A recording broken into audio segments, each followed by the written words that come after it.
Hello, everyone. Welcome to the Grand Duke Dmitri Diary series for 1921. As you can see, I'm cold. It was really nice and sunny earlier today, and I was sitting out on the balcony. But once the clouds roll in, you feel the actual temperature. So I'm back inside. You recognize Dimitri's room. And we are up to the 28th of April.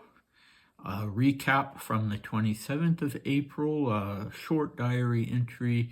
Dmitri had a visit from young Dubinsky, who is only a couple years younger than him, but was the son of an older Dubinsky, hence young Dubinsky. And he had mysterious orders from Berlin to go to London and make contact with monarchists there. And Dmitri just didn't have much to say about that. It really wasn't his thing anymore. And interestingly, he went to church both in the morning and in the evening on Wednesday, contrary to his usual habits for Holy Week. But this particular year was important to him because of his confession of being a participant in the murder of Rasputin. And that's what the topic, in fact, one of the topics that we'll have today, his confession. But the account that he gave in the long diary entry of the 30th of April was, in fact, more focused on what that was like for him than this diary entry, although they complement each other very well, actually. The cast today is not an individual, but the what Dmitri calls the Russian public, or in another place, the Russians, or Russians. And so that's a little odd, isn't it? Because he himself was Russian, and he genuinely thought of himself as Russian. But yeah, you see that sometimes in immigration. My friend and client, Olga, back in Portland, Oregon, refers to Russians and Americans, even though herself and the people she's talking about are U.S. citizens. So that does seep into the terminology of immigrants. Nothing wrong with that. Okay, so we're up to the 28th of April, 1921, a Thursday in Paris, and Dimitri's address is 76 Rue Miromesnil. I was at church at 9:30. Even on the way there, I wasn't sure whether I would confess and take communion. Poor Maria was frightfully anxious, but amazingly tactful and didn't ask me any questions. We got to church early, so we were among the first for confession. Everything went great, and I was very, very glad. During communion, the Russian public put on a terrible display. The whole crowd rushed forward long before the chalice was brought out and began jostling each other, afraid of not getting communion first. Poor Maria was frightfully upset because she was led forward, and when she approached the chalice first, there were angry shouts from behind. Maria was so upset that she started crying, the poor thing, and it was truly disgusting because the reason she was in a hurry was to get to the Cristovolonis' house early for the bazaar, i.e. for the very Russians who did their best to insult her at church during communion. They were terribly rude. Okay, I'm going to stop there. Actually, I should have mentioned to begin with, there's another part of this diary entry. It is about the bazaar itself, but I want to focus individually on each of the two sections, so I'll stop there. So this was Holy Thursday. It is every day during Holy Week. There's a morning and an evening service. Sometimes there are actually three services, though they're not all liturgies. And Holy Thursday evening is usually quite a long service because it is the reading of the 12 Gospels. It's the favorite of a lot of people. I find it a bit of a long haul, though of course it's a beautiful service. Anyway, Dmitri and Maria went to the evening service on Wednesday, but they are not going on the Thursday.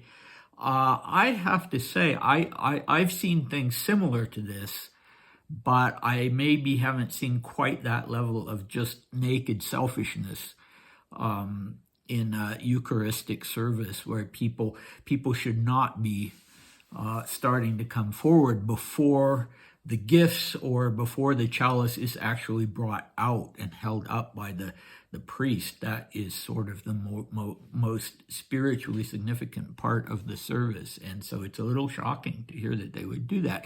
And why did they care about getting there first? Was it really just because they didn't want to stand in line, or was it because they were squeamish about the chalice? Because in the Orthodox Church, it's not the matter of having a wafer be put in your mouth or in your hands. It's actually a common chalice with the bread, little bits of the bread into the wine, and then there's a little spoon. And when you approach the chalice, the priest takes a bit of that in the spoon, the bread and wine together, and puts it in your mouth. And so everybody is receiving the Eucharist from the same spoon. So I guess yeah, maybe some people were squeamish about that. Although, Orthodox Christians start taking communion when they're babies, and there comes a point where you don't even think twice about it. The only thing that I think, one of the reasons I think, I never could be or could have been an Orthodox priest, is that after the service is over, they have to consume the rest of what's in the chalice, because you can't throw it away. You can't dispose of it in any other way.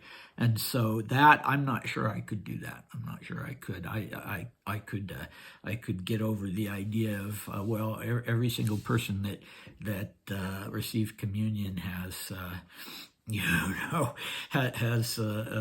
received from the same source. But anyway, all of this is speculation on my part, but I have to say, even 104 years later, I'm a little shocked that people would behave that way. Not that they would be aggressive about it, because I think I said in the video for the 30th, for this part of the 30th, that yes, I have seen people push and jostle and try to get out into the line first, but unless Dmitri is exaggerating, this is really bad. And then the fact that they would shout at her when she managed to be the first person in line. And I'm not quite sure what he means when he says she was led forward. Did the priest gesture to her, or did somebody some kind person take her by the arm? I don't know, but it made everybody angry, apparently, and they must have been really nasty about it, because she actually started to cry. Apparently she burst into tears, and I can't help but thinking that the priest at that point should have stopped the whole thing and said, certain people should delay receiving the Eucharist because they're completely in the wrong state of mind. They're not in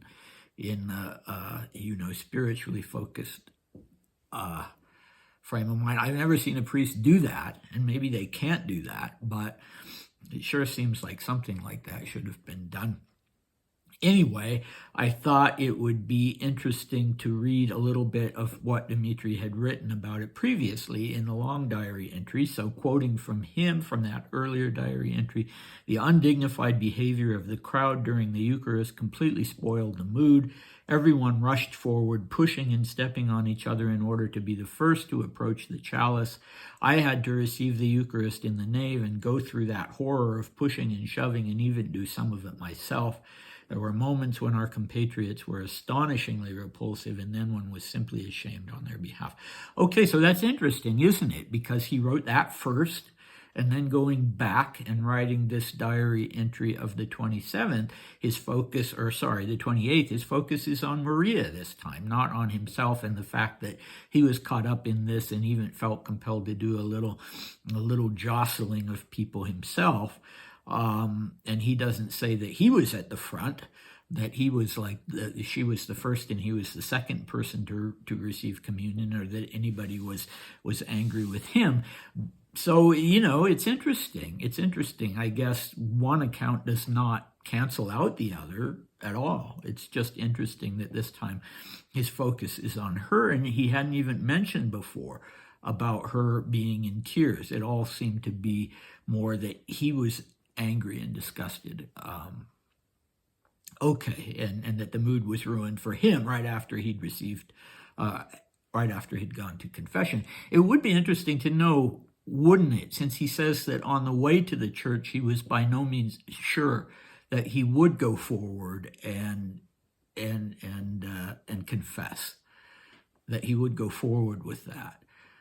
So I wonder what it was that, I wonder what it was that made him decide, yes, I am going to do this, whether it was Maria's obvious concern for him, or whether it was, just being there in the church. I don't know. I wish I knew that. I wish he said. And yeah, in that earlier diary entry, when he talked about Maria, it was about how concerned she was for him, and about how she told him afterwards that she'd been praying for him during his confession. So yeah, it's interesting how the focus has shifted in this later diary entry. She does seem to have been quite a sensitive soul. She cried when this happened, when people were shouting at her. Well, that's certainly understandable, but it's interesting that Dmitri always portrays Maria as very vulnerable and sensitive, and that Maria, in her writings that I've read, also portrays him as being very vulnerable and sensitive. And I remember one letter that she wrote to her future husband saying that on his birthday, when he received handkerchiefs as a gift from his father, and nothing else, that he was crying, and that kind of broke her heart. And this seems to have kind of broken his heart, seeing her crying. And they both, like I said, it's kind of interesting that each one saw himself sort of, or herself, as the protector of the other, because the other was such an easily hurt person. So make of that what you will. What do we have next time? Well, I already mentioned that next time we have the bazaar and some very interesting details about that. And again, Dmitri is really focused on his sister as he's writing this. So, as you can see, I find this whole dynamic very interesting. And I hope to see you next time. Bye.